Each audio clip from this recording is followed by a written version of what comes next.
Hello दोस्तों, नमस्ते। आप सभी के लिए आशा करते हैं आप सब ठीक होंगे, अच्छे होंगे और आपकी पढ़ाई बहुत अच्छे से मन लगा के चलती होगी। आज हम शुरू करते हैं अपना क्लास 9th का चैप्टर फर्स्ट संख्या पद्धति और जिसकी प्रश्नावली है 1.3। तो पहले क्वेश्चन में क्या कहा गया है, निम्नलिखित भिन्नों को दशमलव रूप में लिखिए और बताइए कि प्रत्येक को दशमलव प्रसार किस प्रकार का है। ठीक है, कई एक भिन्न क्वेश्चन दिए गए हैं। पहला क्वेश्चन है और इसका भाग फर्स्ट का जो क्वेश्चन है वो है 36/100। इसके लिए मुझे क्या करना है, दशमलव रूप में लिखना है और इसका बताना है कि कौन से किस प्रकार की दशमलव फिर ये भिन्न है। ठीक है, जैसे मैं बता दूं आपके लिए 3 तरीके की भिन्न होती हैं, पहली, दूसरी, तीसरी। जिसका एग्जाम्पल है 0.35। ये एक शांत भिन्न है जिसे हिंदी में हम कहते हैं शांत भिन्न, या कह सकते हैं शांत दशमलव। ठीक है, और इसे इंग्लिश में कहते हैं टर्मिनेटिंग।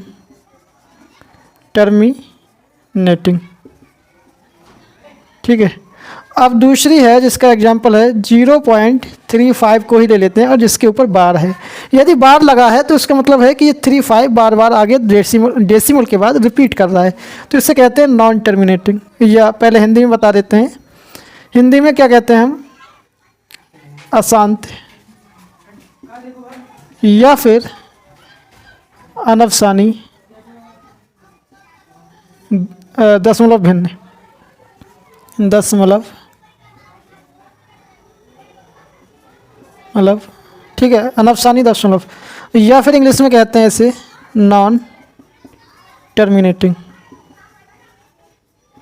ठीक है, इंग्लिश में इस नाम से कहते हैं। तीसरा नंबर का एग्जाम्पल है जिसमें मैंने क्या लिया 0.10110104792004 इस तरीके के। ये कभी भी अंत नहीं होता है इसके डेसिमल के बाद, और मतलब ये नंबर भी कभी भी रिपीट नहीं करेंगे किसी भी प्रकार से। ठीक है, तो इससे कहते हैं हम अशांत अनवसानी अनावर्ती, अनवसानी अनावर्ती। ठीक है, अनवसानी अनावर्ती, इसे भी शांत दशमलव कहते हैं, इसे शांत दशमलव कहते हैं। इसे अशांत या अनवसानी आवृत्ति कह सकते हो। ठीक है, या दशमलव भी कह सकते हो, इधर लिख सकते हो आवर्ती। ठीक है, यहाँ अनवसानी अनावर्ती कहते हैं और यहाँ अशांत या अनवसानी आवृत्ति कहते हैं। ठीक है, तो ये 3 प्रकार के होंगे दशमलव प्रसार कितने प्रकार के और कैसे होते हैं।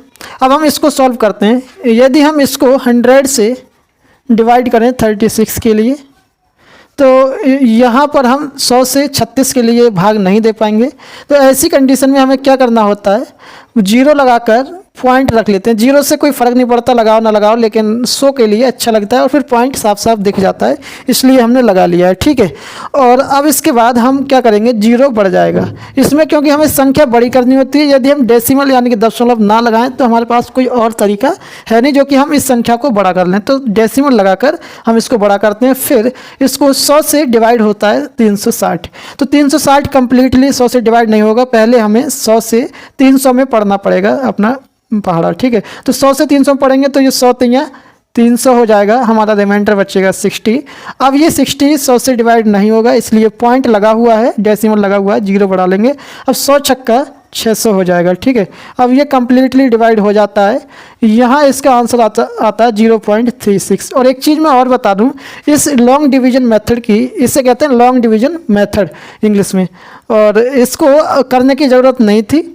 इसे हम 100 से 36 यहीं डिवाइड कर सकते थे। कैसे, पॉइंट लगाकर, मान लो 36 को कैसे 100 से डिवाइड करूँगा, 100 से 36 को डिवाइड करना मुझे पता है, 100 से 36 डिवाइड नहीं होगा, 0 पॉइंट लगाऊंगा मैं और यहीं पर बढ़ा लूँगा अपना 100 300, और मन में रखूँगा कि 60 मेरा अभी रिमाइंडर बचा हुआ है, 60 कटेगा नहीं 100 से, तो मेरा 0 पॉइंट लगा हुआ है, 0 बढ़ा सकता हूँ, तो 100 छक्का 600। ठीक है, एक ये तरीका है। अगर इससे भी नहीं हो रहा और यदि आपको ये वाला तरीका लॉन्ग डिवीजन मेथड या ये आता है, इनमें से कोई एक तरीका आता है आपके लिए, तो आप क्या कर सकते हैं कि 36/100 यदि लिखा है तो आप एक चीज़ ध्यान रखो, जितने जीरो हैं उतनी संख्याओं के बाद पॉइंट लगता है। ठीक है, जितने जीरो हैं तो उतनी संख्याओं के बाद पॉइंट लगेगा, मतलब 36। पॉइंट के बाद जितने जीरो हो उतनी संख्या होनी चाहिए। मान लो यहाँ अगर 3 जीरो हो जाते 36/1000, अब यहाँ 3 जीरो हो जाते, यहाँ है 36, तो मैं क्या करता, मुझे पता है कि जितने जीरो हैं उतने हमें डेसिमल से पहले हमारे नंबर चाहिए, तो मैं यहाँ पर जीरो बढ़ा लेता। ठीक है, जीरो बढ़ाने के बाद मैं पॉइंट लगा लेता यहाँ पर, तो मेरा क्या आता निकल के वही, अगर मैं इस पॉइंट को हटाऊंगा तो मेरा 36/1000 आएगा। ठीक है, और जो जीरो लगेगा वो पॉइंट के जस्ट बाद लगता है। ठीक, यदि समझ में आया हो तो वीडियो को लाइक करें। हमारा पार्ट सेकंड है 1/11। अब इसके लिए कैसे करना है, ये जो आपके लिए पॉइंट दिखते नहीं है वो मैं थोड़ा डार्क कर दे रहा हूँ। ठीक, ये जो अब मेरा पार्ट सेकंड है 1/11, इसके लिए कैसे करूँगा, इसको इस मेथड से नहीं कर सकते, जो कि हमें पता होना चाहिए कि जीरो, ये जीरो वाले मेथड में ही हो सकता है, केवल जीरो देख के हम उतने ही संख्या के आगे पीछे पॉइंट कर लेते हैं। अब हमें इसे लॉन्ग डिवीजन मेथड से अपना भाग देना होगा 11 से 1 के लिए। तो कैसे होगा, अब 11 से 1 को भाग दे नहीं सकते, तो जीरो लगा के पॉइंट लगा लेंगे। और अब हमारा जीरो बढ़ाने की एक चीज़ मिल गई है डेसिमल, उससे हम जीरो बढ़ा लेते हैं। अब इससे भी काम नहीं चल रहा, अब जो दशमलव है हमारा, ये केवल हमें 1 जीरो दे सकता है, और ज़्यादा एक बार में केवल 1 जीरो देगा, इससे ज़्यादा जीरो नहीं देगा। ठीक है, तो मैं क्या करता हूँ, इसको अपनी तरफ से 1 जीरो और लगा लेता हूँ, ये रूल है इस भाग का। तो जीरो जब मैं लगाऊंगा तो 1 जीरो मुझे बढ़ाने की यहाँ अलाउड अथॉरिटी मिल जाती है। तो आप एक चीज़ ध्यान रखें कि जब दशमलव लगाएं तो उससे केवल एक बार में 1 अंडा, यानी कि एक बार में 1 जीरो ले सकते हैं। ठीक है, अगर और ज़रूरत है जीरो की तो हमें क्या करना होगा, 1 जीरो और लगाना पड़ेगा एक साथ। ठीक है, तो हम क्या करेंगे, अब 11 से 100 को डिवाइड कर सकते हैं। अब डिवाइड करते हैं तो 11 नेमा 99 होता है, और इधर हमारा बच्चा रिमाइंडर 1 पॉइंट लगा हुआ है, दशमलव लगा हुआ है, इससे हम अब जीरो ले लेंगे। फिर वही कंडीशन, तो फिर जीरो लगाएंगे, फिर 100 हो गया, फिर 11 नेमा 99 होगा। अब मुझे लगता है कि यही कंडीशन इसकी चलती रहेगी। फिर 1 आया, फिर दशमलव लगा हुआ है, जीरो बढ़ाया, फिर जीरो लगा के जीरो बढ़ाया, क्योंकि दशमलव की लिमिट है कि वो एक बार में 1 जीरो देगा, इसलिए हमें बार बार जीरो लगाना पड़ रहा है। ठीक है, 11 नेमा 99। अब आप एक चीज़ ऑब्जर्व कर रहे हैं कि यहाँ पर शेष मेरा बार बार 1 आ रहा है। ठीक है, और जो उसके आगे जो संख्या चलती है बार बार मुझे वही करना पड़ रहा है। तो आप एक चीज़ ये देख सकते हैं कि 090909 रिपीट कर रहा है, तो मैं इसके लिए क्या लिख सकता हूँ, 0.09 के ऊपर बार लगा सकता हूँ। इसका मतलब है कि ये जितनी बार ये डिवाइड करेंगे हम इसको, तो 09 बार बार आएगा, इसके अलावा और कुछ नहीं आएगा। तो इसका जो आंसर है 0.9 है, 0.09 के ऊपर बार। मैं इसका प्रसार बताना भूल गया था, इसका दशमलव प्रसार है वो क्या है, शांत आवृत्ति है। ठीक है, शांत आवृत्ति, शांत आवृत्ति जिसे इंग्लिश में कहते हैं टर्मिनेटिंग डेसिमल। ठीक है, और इसकी क्या है, अशांत है, अशांत आवृत्ति, या फिर इसे कह सकते हैं हम, और यह अनवसानी आवृत्ति। ठीक है, अब हमारा पार्ट सेकंड है इसका, वो क्या कहता है, पार्ट सेकंड है 4 सही 1/8। इसको कहते हैं मिक्स फ्रैक्शन, इसको मिक्स फ्रैक्शन कहते हैं इंग्लिश में, और हिंदी में कहते हैं, इसे पढ़ते हैं 4 सही 1/8। इसको जब हम देखेंगे कि इसका दशमलव प्रसार क्या है, तो इससे पहले इसको हम सही कर लेते हैं, सॉल्व कर लेते हैं, इवेल्यूएट कर लेते हैं, इसके लिए सरल रूप में कन्वर्ट कर लेंगे, बदल लेंगे इस भिन्न के लिए। तो कैसे करेंगे, ये जो 4 और 8 है इसकी आपस में क्या करते हैं, मल्टीप्लाई, गुणा कर देते हैं, तो हमारा हो जाएगा 4 8 32। और ये जो ऊपर अपॉन में हमारा अंश में 1 है, इससे कर देते हैं ऐड, तो 32 + 1 करेंगे तो ये हो गया 33, 33/8 हो गया। अब हम 8 से 33 के लिए भाग करेंगे, इसके बाद हमें पता लगेगा कि इसका दशमलव प्रसार क्या है। 8 से 33 के लिए जब डिवाइड करते हैं तो ये 8 से 33 आसानी से डिवाइड हो जाएगा। तो क्या होगा, 8 चौक 32 होता है। सबसे पहले आप इसके करीबी जो संख्या हो उसको भाग देते हैं। ठीक है, अगर मैं दूँ 8 × 24 तो काम नहीं चलेगा, क्योंकि इसके आगे हमारा और आ रहा है 8 चौक 32, जो इसके करीब होता है उसके लिए लिखते हैं। तो 8 चौक 32, रिमाइंडर हमारा बचा 1। अब यहाँ पर 8 से 1 नहीं डिवाइड होगा, 8 1 के लिए डिवाइड नहीं कर पाएगा ऐसे, तो हमें क्या दशमलव लगाना होता है, डेसिमल कह सकते हैं या पॉइंट कह सकते हैं इसको, और 1 जीरो हमें मिल जाता है। अब 8 से 10 के लिए भाग दे सकते हैं, 8 एकम 8, हमारा रिमाइंडर बचा 2। अब इस 2 के लिए 8 फिर से डिवाइड नहीं कर पाएगा, पॉइंट लगा है, 0 बढ़ाया, 8 दूना 16 और 4 रिमाइंडर बच रहा है, पॉइंट लगा है, 0 बढ़ाया, 8 पंजा 40। ठीक है, ये हमारा कंप्लीटली डिवाइड हो जाता है 4.125, 4.125।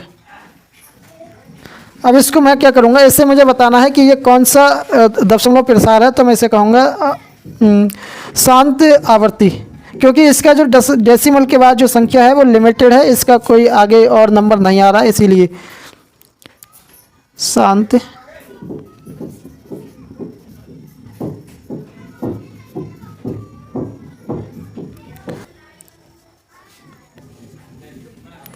अब मेरा पार्ट क्वेश्चन फर्स्ट का पार्ट 4 है, वो क्या है 3/13। इसको जब मैं लॉन्ग डिवीजन मेथड से, लॉन्ग विधि से डिवाइड करूँगा तो 13 डिवाइड नहीं कर पाएगा 3 के लिए आसानी से, तो मुझे क्या करना है, 0 लगा के लिख के पॉइंट लगा लेना है और एक 0 मिल जाएगा मुझे। 13 एकम 13, 13 दूनी 26, 13 39 ज़्यादा हो जाएगा, तो 13 दूनी 26 का मैं बाहर दे सकता हूँ, और मेरा बच रहा है रिमाइंडर 4। ठीक है, शेष मेरा कितना आ रहा है 4। अब मुझे क्या करना है, आगे भी डिवाइड करना है, देखना है कि ये शांत है या अशांत है, ठीक है, या अनफसानी अनावर्ती है। ठीक है, तो इसके लिए मुझे आगे डिवाइड करना पड़ेगा दशमलव प्रसार बताते समय। अब मुझे पॉइंट लगा है, 0 बढ़ा लूँगा। ठीक है, अब 13 3 39, 13 3 39, बच्चा कितना, 1 पॉइंट लगा है, 0 बढ़ा लिया। अब मैं 13 से 10 के लिए डिवाइड नहीं कर सकता ऐसे, तो 0 बढ़ा के लिख के 0 इसमें बढ़ा लूँगा, मेरा हो गया 100। अब कितना होता है, 13 पंजे 65, 13 छक 78, 13 सत्तर 91 होता है, 13 नेमा 117, जो कि ज़्यादा हो जाएगा, तो 13 सत्तर 13 नेमा 117, 13 अट्ठे 104 भी ज़्यादा है, तो 13 सत्तर 91। ठीक है, 13 सत्तर 91 बचा यहाँ पर 9 मेरा रिमाइंडर। अब 9 13 से डिवाइड नहीं होगा, तो इसके लिए मुझे क्या करना है, पॉइंट लगाया, 0 बढ़ा लिया, और अब मुझे इस 90 के लिए काटना है, तो 13 पंजे 65, 13 छक्का 78, और 13 सत्तर 91 ज़्यादा हो रहा है, तो 13 छक्का 78। अब यहाँ मुझे बच्चा शेषफल 2 पॉइंट लगा हुआ है, 0 बढ़ा लिया मैंने। अब 13 से 20 कट जाएगा, तो 13 दूनी 26 ज़्यादा हो जाएगा, 13 एकम 13, रिमाइंडर बच्चा 7 पॉइंट लगा है, 0 बढ़ा लिया। अब यहाँ पर 13 छक्का 78 भी ज़्यादा हो जाएगा, तो 13 पंजे 65। काफ़ी लंबी लंबी इसका भाग होती हैं ऐसे में दशमलव प्रसार बताते समय, तो करते रहना है हमें जब तक ये या तो रिपीट ना हो जाए, या ज़्यादा से ज़्यादा करना, लगभग 8-9 बार डेसिमल की बार। ठीक है, अब 13 पंजे 65 हो गया, यहाँ बच्चा मेरा 5 रिमाइंडर, पॉइंट दशमलव लगा हुआ है, 0 बढ़ा सकता हूँ मैं। अब यहाँ पर 13 दूनी 26, 13 तीन 39, 13 चौका 52 ज़्यादा हो रहा है, तो 13 तीन 39। ठीक है, 39 और 41, यहाँ पर कितना बचेगा मेरा, 10 में से 9 गया, 1 4 में से 11 बचेगा, और पॉइंट लगा हुआ है, 0 बढ़ा लिया। ठीक है, अब 13 निम्मा 117 ज़्यादा हो जाएगा, 13 अट्ठे 104 आएगा यहाँ पर, यहाँ बचा 6। ठीक है, अब पॉइंट लगा हुआ है, 0 बढ़ा लिया। अभी कोई चीज़ इसमें रिपीट नहीं हो रही है। ठीक है, यहाँ केवल 3 रिपीट हुआ, तो इससे पहले 2 होना चाहिए अगर आपको देखना कि रिपीट हो रहा है। अब यहाँ पर क्या है, 13 पंजे 65 ज़्यादा हो जाएगा, तो 13 चौका 52। ठीक है, अब यहाँ कितना है, यहाँ कितना बचेगा मेरा 8 बचा, कैसे मैं 0 बढ़ा लिया। अब 13 छक्का 78,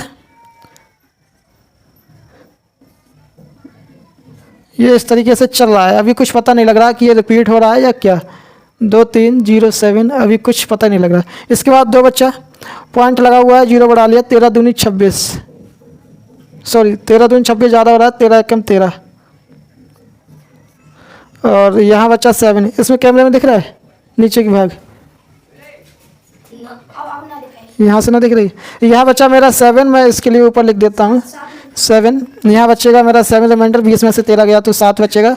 अब यहाँ डेसिमल लगा हुआ है, 0 बढ़ा लिया, 13 पंजे 65, 13 छक्का 78, 13 पंजे 65, और बच्चा 5 पॉइंट लगाया, 0 बढ़ा लिया। 13, अब यहाँ 13 पंजे 65 यानी कि ज़्यादा हो जाएगा, 13 चौका 52 भी ज़्यादा है, 13 तीन 39।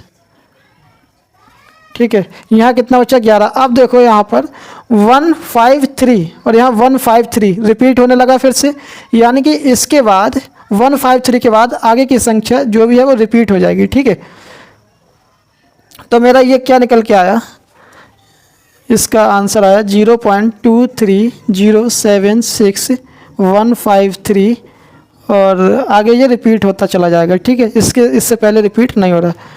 153 846 इसे हम कहते हैं अनफसानी आवृत्ति, ठीक है।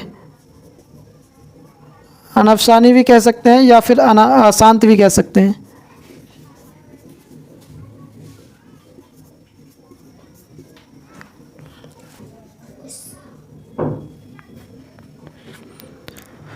अब क्वेश्चन फर्स्ट का पार्ट 5 है 2/11। इसके लिए भी लॉन्ग डिवीजन मेथड से करते हैं, तो इसमें भी 0 लगा के दशमलव लगाना होगा। 0 बढ़ा लिया, 11 एकम 11, 11 दूनी 22 ज़्यादा हो जाएगा। यहाँ पे बच्चा मेरा 9 पॉइंट लगाया, 0 बढ़ा लिया, 11 8 88। यहाँ बच्चा मेरा 2 डेसिमल लगाया, 0 बढ़ा लिया, 11 एकम 11, बच्चा 9, 0 बढ़ा लिया, 11 8 88। बच्चा 2 पॉइंट लगाया, 0 बढ़ा लिया, 11 एकम 11। अब देखो यहाँ भी आपके लिए कुछ दिखने लगा होगा। 9 पॉइंट लगाया, 0 बढ़ा लिया, 11 8 88, ठीक है। 2 रिमाइंडर बचा यहाँ। अब देखो यहाँ भी क्या हो रहा है, ये 18 बार बार रिपीट हो रहा है, तो इसके लिए मैं लिख सकता हूँ 0.18, ठीक है। 0.18 इसको हम कह सकते हैं अपॉन बार, सॉरी 18 के ऊपर बार है, ठीक है। तो इसे हम क्या कहेंगे, अशांत आवर्ती। अब क्वेश्चन सिक्स्थ है मेरा।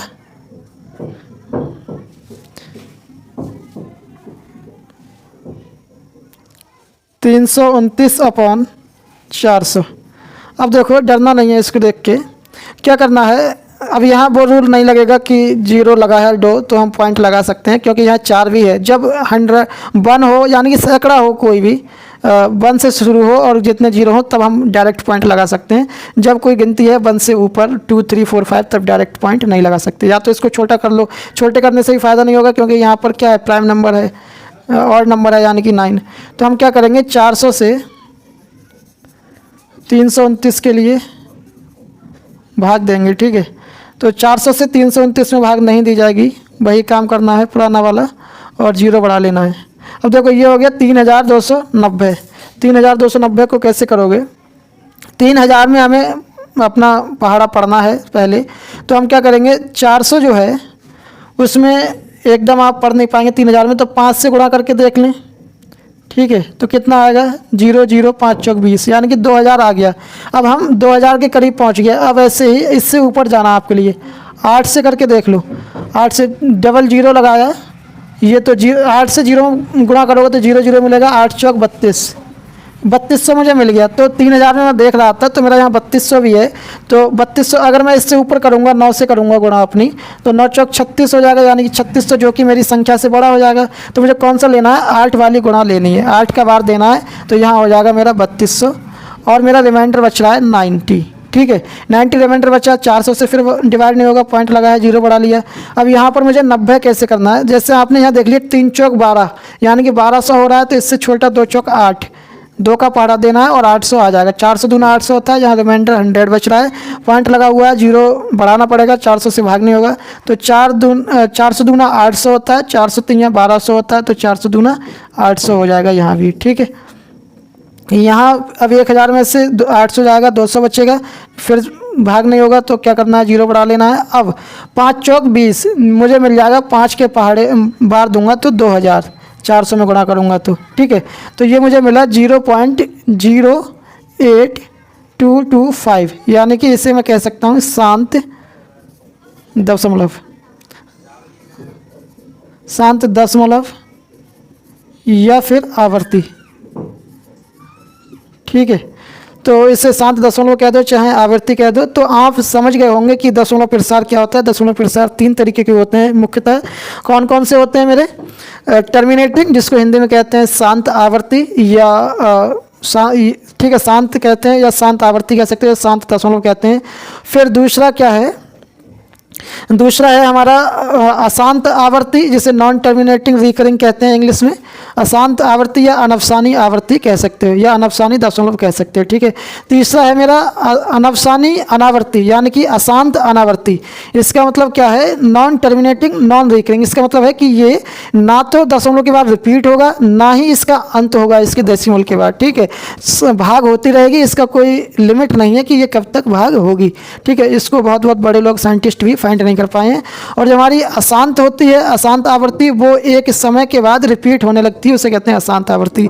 और जो शांत आवर्ती होती है वो हमारी डेसिमल के बाद लिमिटेड होती है कि यही नंबर आएंगे, फिर कंप्लीटली भाग वो डिवाइड हो जाती है, उसे कहते हैं शांत आवर्ती। यदि आपको एक्सप्लेनेशन अच्छा लगा हो तो वीडियो को लाइक करें, शेयर करें एंड कमेंट करें, और ज़्यादा से ज़्यादा लोगों को पढ़ने को कहें। यहाँ पर क्लास 10th 9th का mathematics UP board Hindi medium plus English medium मिलता रहता है। तो उस वीडियो को चैनल को सब्सक्राइब करें और बेल आइकन दबाएं।